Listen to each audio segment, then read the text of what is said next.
Hi friends, ఇక్కడ అమ్మ పసుపు దారం తయారు చేస్తున్నారండి. ఎందుకంటే మేము మట్టలు చేయించుకుంటున్నామండి.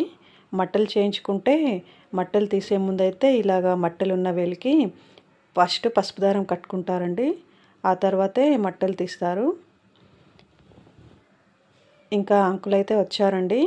అయ్యగారు చెప్పిన టైంకే తీస్తామండి. ఎప్పుడైనా కూడా అయ్యగారు ఏ టైంలో పెట్టుకోమంటారో మళ్ళీ ఆ టైం లోపలైతే అంకుల్ కరెక్ట్గా టైం అవ్వకముందే కరెక్ట్గా తెచ్చేస్తారండి. అందుకే మేము ఎప్పుడు ఈ అంకుల్ని పిలుస్తామండి. మా అన్నింటికి ప్రతి ఫంక్షన్కి శుభకార్యాలకైతే ఈ అంకులే అండి. ఇంకా ఆ రోజైతే మా చెల్లి మేము ఇద్దరం చేయించుకుంటున్నామండి.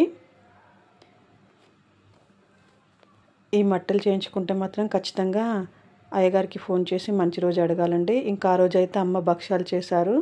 స్వీట్ చేస్తారు కదా, స్వీట్ కానీ సుండలు కానీ. ఇంకా అంకుల్ అయితే మాకు అయ్యగారు 11:30 లోపల పెట్టుకోమన్నారు. అంకుల్ అయితే 11 వరకే వచ్చేసారండి. మా ఇద్దరికి మట్టలు చేసి తీసుకొని వచ్చేసారు.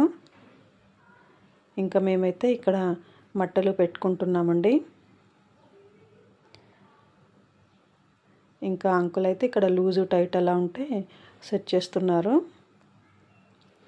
మేము ఈ మట్టలు ఎలా చేయించుకుంటాం ఏంటనేది ఫుల్ వీడియో అప్లోడ్ చేశానండి. కింద లింక్ ఇస్తాను, కావాలంటే ఒకసారి వెళ్ళి చూడండి ఎలా ఉంటుంది ఏంటి అనేది. ఈ అంకుల్ అయితే చాలా పర్ఫెక్ట్గా చేస్తారండి. మళ్ళీ ఇంకా 5 ఇయర్స్ వరకు అయితే తిరిగి చూసుకొని అవసరం ఉండదండి. ఇంకా ఎప్పుడు చూసినా మా మట్టలు అయితే కొత్త వాటిలాగే ఉంటాయండి. మేమైతే ఎప్పుడు ఇలాగ ఇంటికి పిలిపించుకొని ఇలాగే చేయించుకుంటామండి మట్టల్ని. ఇలా అంకుల్ వచ్చి తీసుకెళ్ళి మళ్ళీ తీసుకొచ్చి ఇస్తారండి, సెట్ చేస్తారు. ఇంకా పసుపు దారం అయితే మట్టలు మళ్ళీ పెట్టుకున్న తర్వాత ఇలా ఒక చెట్టు పైన వేస్తామండి.